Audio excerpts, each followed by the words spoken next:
Today, we're going to be diving into the Dees Mushy method. To get things started, this video I know is a little bit late on showcasing the strategy. I did discover it sometime early June, and I do want to mention that I'm not a pioneer for this strategy whatsoever.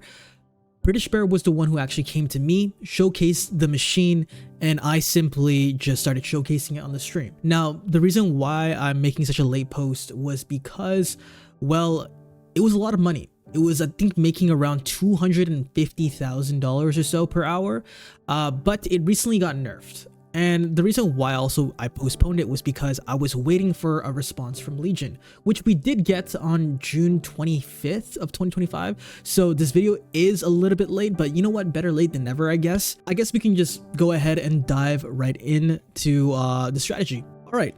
So this is my machine. As you guys may, if you guys watch my streams, you guys have seen this quite often. But for anybody who is curious and is confused, this is simply a machine that dispenses bone meal. You can see by the chest and all the bone meal that's floating around, it is a lot.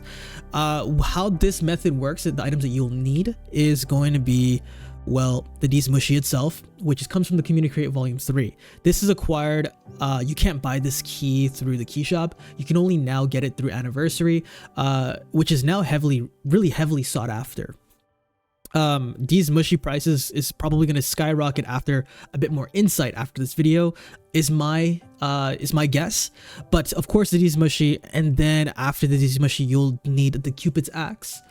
Cupid's Axe, or even the Cottage Axe is going to be really good because they one-shot mushrooms. Not quite one-shot, but it's going to be really efficient using one of those two axes.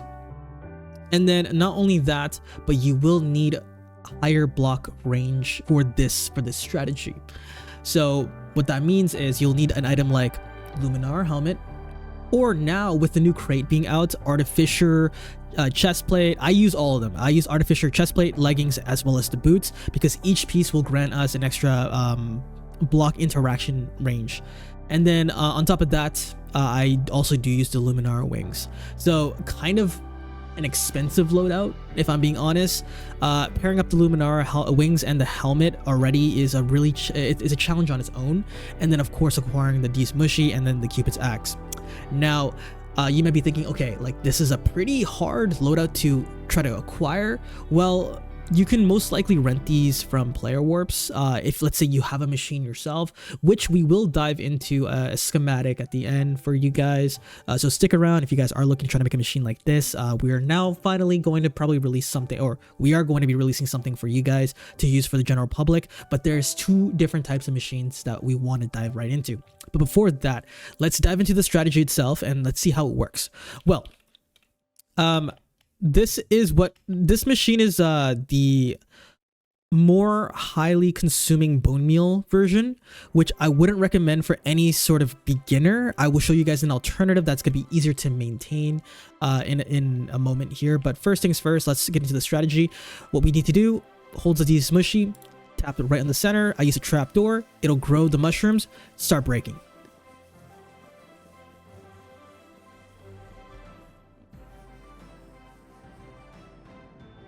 And it's as simple as that. I have my smelter enabled right now, but you can kind of see in my chat at the moment that we did get a good amount of money there. And now you're probably wondering, okay, Leo, what the heck? How much money does this make you on per hour? Well, we know that it was around 250,000 before the nerf. What is it now? Well, I actually have my calculations right here. Let's go ahead and bring it up for you guys. Let's focus on this upper paragraph here, which Dees Mushy post nerf money per hour. I did a total of 5 runs, the duration being 10 minutes for each run. And with our numbers, I can safely say that we averaged 35,000 per 10 minutes. That's a lot of money just from the mushy method on its own. Now with the average number there, all we need to do is multiply it by 6, bringing it into the average per hour, which makes it $210,000 on average with a high bone consuming machine. So yes, $210,000 per hour is quite a bit.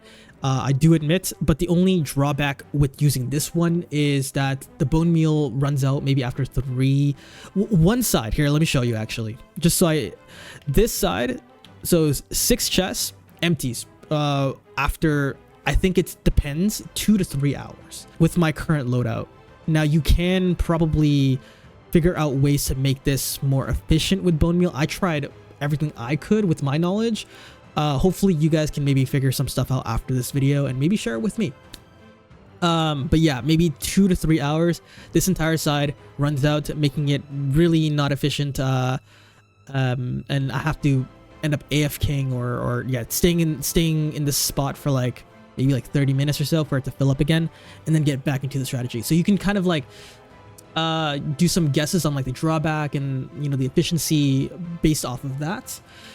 And so yeah, that's a high bone consuming machine. I'm not going to be sharing this in the schematic. What I want to be sharing is the low bone meal consuming machine, which we're going to dive right into here. So let's go to home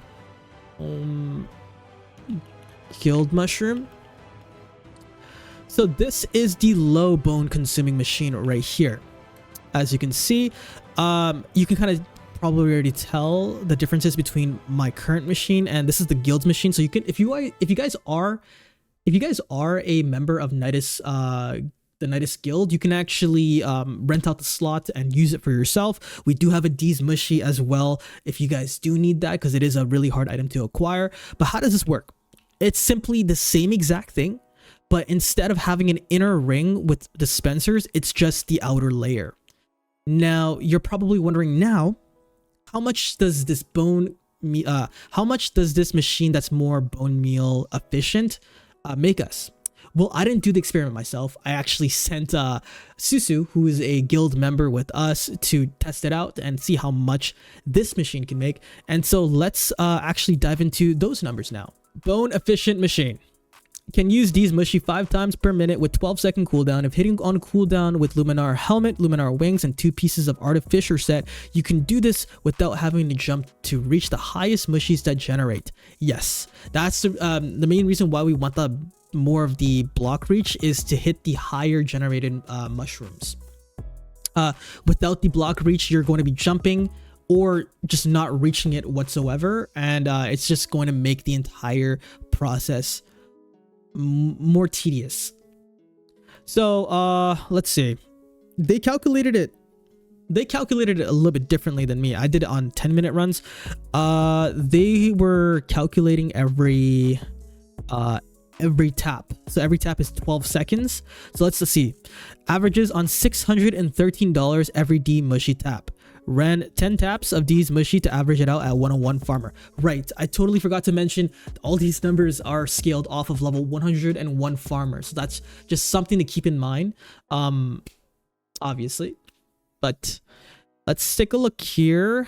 So 613 every Dees Mushy tap. With this, you can make around $3,065 every minute. A lot of money. Times that by 60 for every minute in the hour, and you're making 183,900 per hour. So so now you're kind of comparing the two. Would you rather have a more bone consuming machine, which kind of draws you back a little bit, or would you rather have something that's more bone meal efficient and be able to do this more constantly but make a little bit less? At 183,000, that's not too far off from 210. That's what we're getting on our more crazier machine. I hope this gives you guys some clarification on the method. I will be posting a schematic of the bone efficient machine in the description. It'll be in a Google Drive link for y'all. But I think to wrap things up there, I think that's a lot of information already kind of thrown at you. I think I want to get into how does this work now? What do I have in my machine? I don't want to do the tutorial for the entire machine because you guys are going to have to figure that out yourself. This is my own design here, but I can kind of run through it. It's as simple as creating a skeleton farm. And as we work our way down, I have 2 of them, as you guys can see. A collection system for the mob drops, and what you want is obviously the bone to convert into bone meal. I have that into a dropper system, into a water stream system, which links to an auto sorter, which separates the arrows to the bones. With that, I have the bones now converting into a auto crafter to turn into bone meal. And after bone meal, I just have an elevator system to recirculate back into the machine. Now, please, I'm all about you guys taking inspiration out of the design, but please don't copy it like one by one. Try to add some of your own flair into it. But that's pretty much it. That's pretty much all it is. Not only that, but I would suggest, highly suggest having a composter. Having a composter system, so having a place where all the mushrooms can go to turn into essentially more bone meal for the machine. And I think that is pretty much it. I think that's pretty much it. If you guys found this video informative, please hit the like button. And if you're confused about anything, please let me know in the comments. I want to keep the comments like pretty clean. If you guys have any opinions on the strategy, there's a whole suggestions post on the Discord. You guys can post your opinions there, how you guys feel about it. I want my comment section on YouTube. Just if anybody who is curious about the strategy, let me know. I'll try my best to help out. But one thing I won't do is I won't build you guys a machine. It's extremely time consuming. So yeah, with that being said, I guess I'll see you guys in the next video. Peace out.